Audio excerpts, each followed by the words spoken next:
Olá, bem-vindos! Vamos falar de um assunto bem profundo hoje. Já paramos para pensar de onde vêm os conflitos na nossa vida?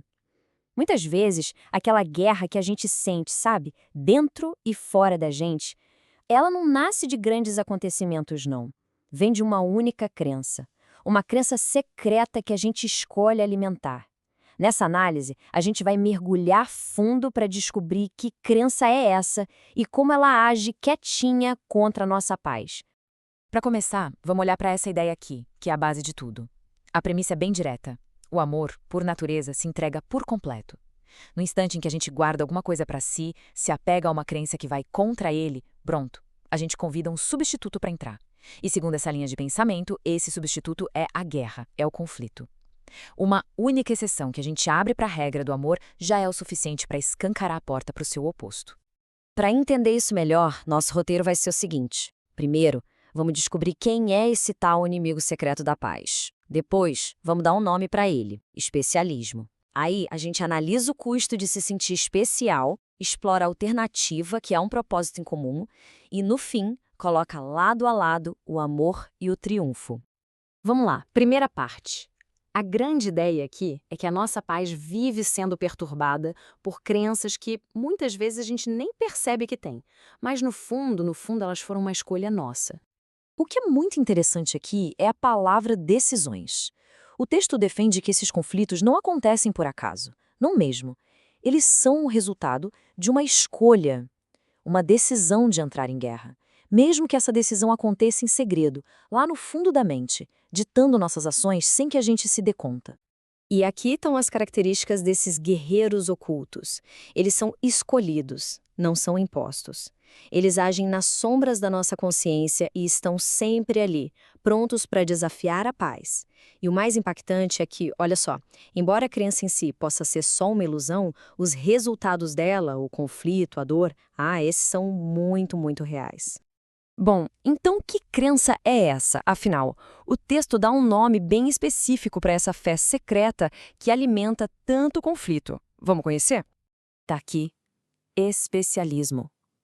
É essa crença fundamental de que eu sou diferente. E não é só um pouquinho diferente, não.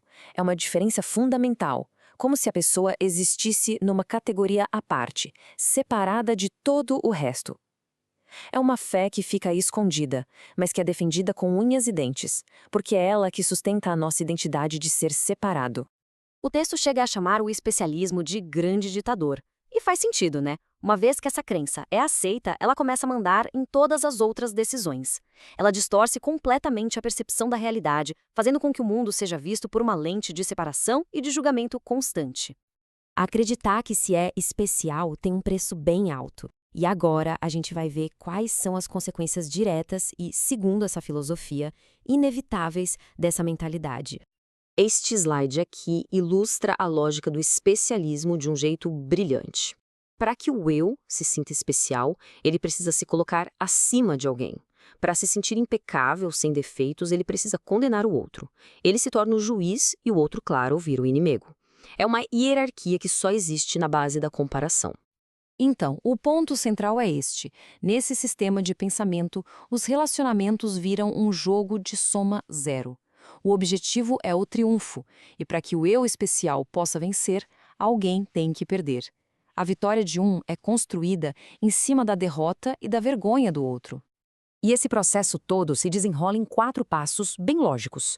Primeiro, a pessoa aceita essa crença. Depois, começa a enxergar diferença em tudo. Em seguida, julga essa diferença, sempre se achando superior. E, por fim, ataca para defender essa posição especial. O ataque, nesse caso, vira uma espécie de autodefesa. Mas, claro, existe uma alternativa. O texto também oferece uma saída para esse ciclo de ataque e defesa. Vamos ver como essa mudança de percepção pode funcionar. O texto levanta uma pergunta muito poderosa. Pense bem, seria possível odiar alguém se nos víssemos como iguais a essa pessoa?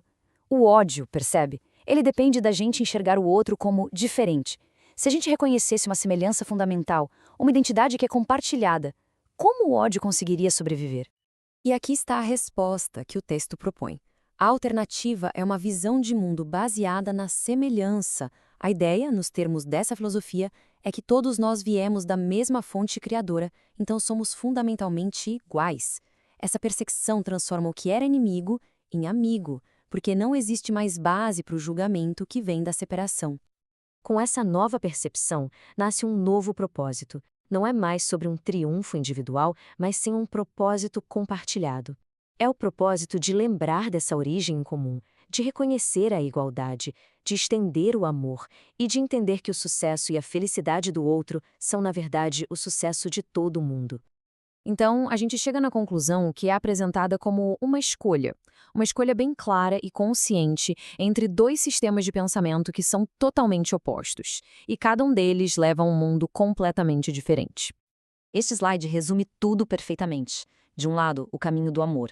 A meta é a extensão, o outro é visto como amigo, e o resultado é a paz.